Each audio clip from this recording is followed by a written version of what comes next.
Yesterday in Howard County, a press conference by the police chief up there as they finally unveiled all of the information that they have learned about the Columbia Mall shooting and the shooter there. We turn sometimes to get information and perspective on things like this from the conservative shrink, Dr. Rick. Dr. Rick, good morning to you. How are you? Good morning, guys. Look, one of the things that became very clear is this was a troubled young man who seemed to be focused on the 1999 Columbine shooting. He said at one point that he heard voices. Apparently, the person he told that to referred him, some medical professional, referred him to a psychiatrist, and nothing happened after that. He never made the appointment. He never followed up. We know that there often are signs of these people being very, very troubled, having very, very serious problems, and yet they seem to fall through the cracks in those moments when we perhaps could have intervened. How do we solve that problem? Wow, that's a $64 million question. You have the competing rights here. You have individual liberty versus the right for society to be protected.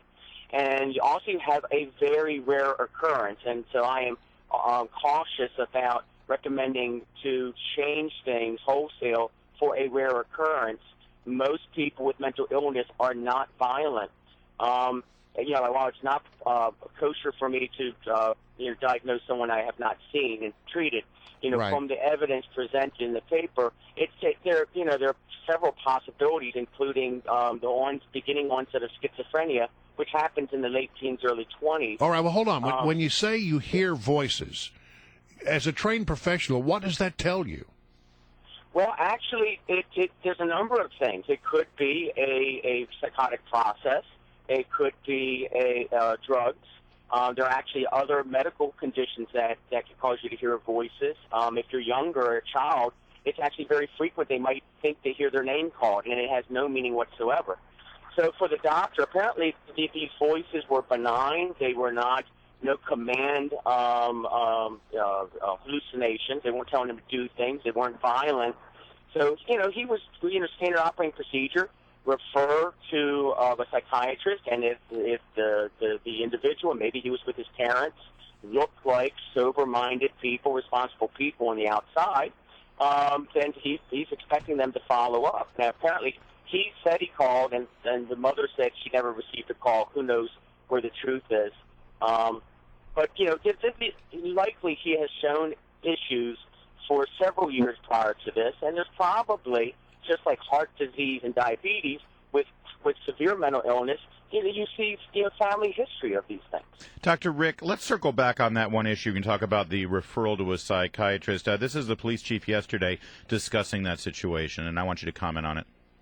At some point, the general practitioner, remember, the young man's 18, so there's some privacy considerations, right?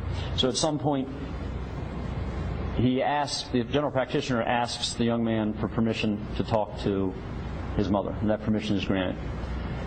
We have a little bit of a discrepancy here. The doctor is fairly adamant that he talked to Mom, shared the concerns, that Mom acknowledged them and indicated that she would get help through her insurance system. We have no evidence that happened. Mom does not have any recollection of that conversation with the doctor.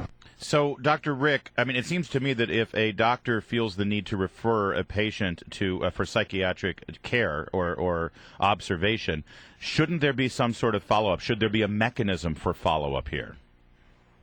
Well, I don't know, quite frankly, what to put in place that protects privacy, that, the reality of overly busy doctors in this day of healthcare.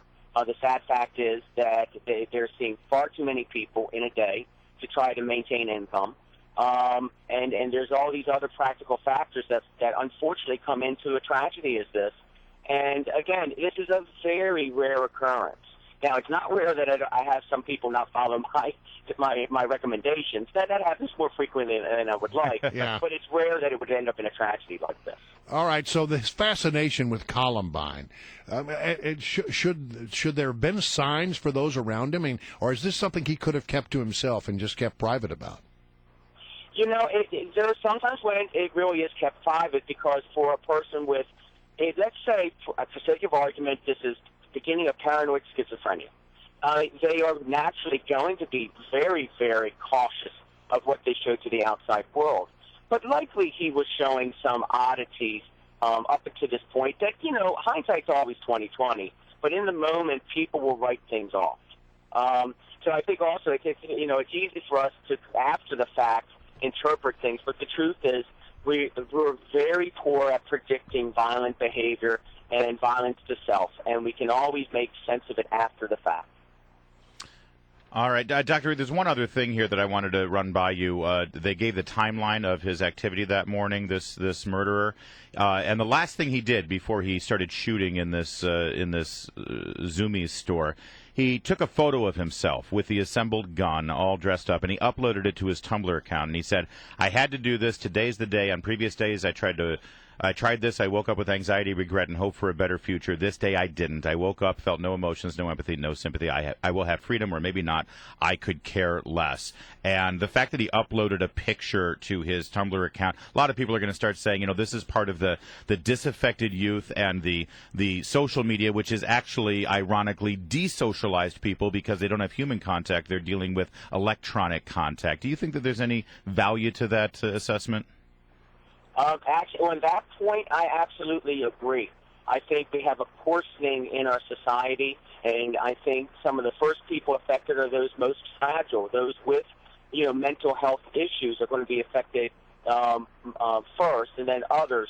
And so, I do think if you're giving a steady diet of this disconnection and seeing people as objects, that's a problem, especially with these first-person shooter games.